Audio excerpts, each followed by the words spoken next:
Salutare, bine ați venit la un nou video marca Torpedoul cu tutoriale. Astăzi vorbim despre softul la motoarele Dacia pe motorii.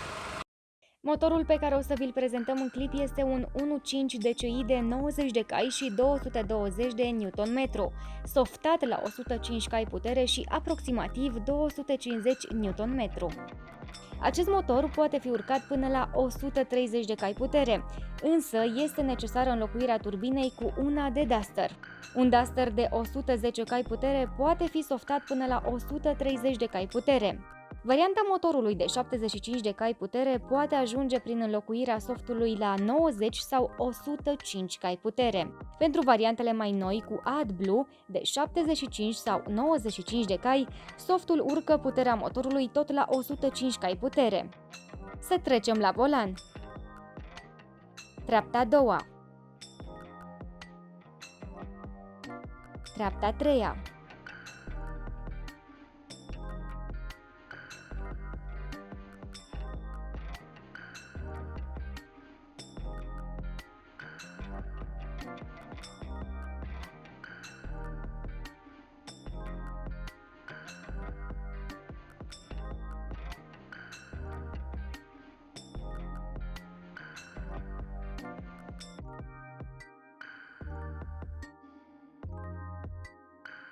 Treapta a patra.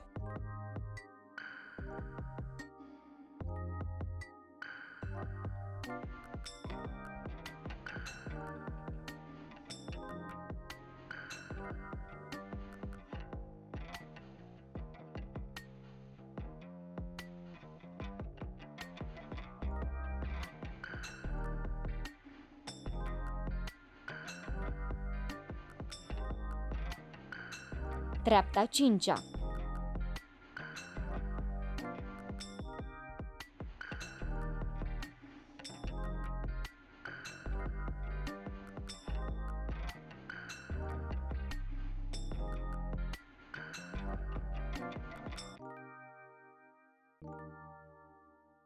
Zero 100.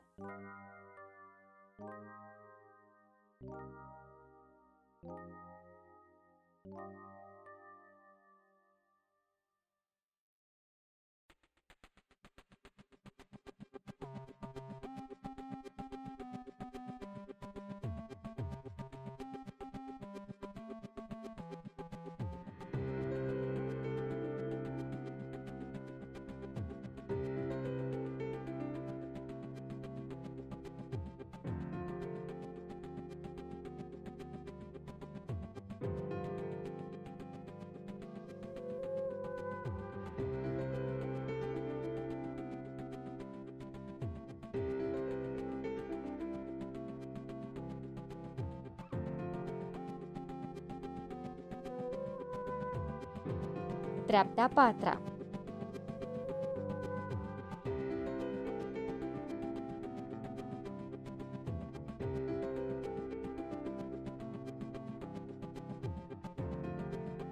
Treapta a cincea.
Să vorbim puțin și despre consum.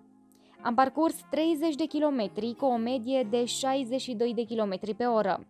Media consumului este de 8 litri la 100 de kilometri, consumul pe distanța parcursă fiind de 2,4 litri. Revenim pe viitor cu consumul la drum lung. Atât pentru astăzi, dacă v-a plăcut acest video, atunci vă invit să dați like și subscribe. Așteptăm în continuare și comentariile voastre și de asemenea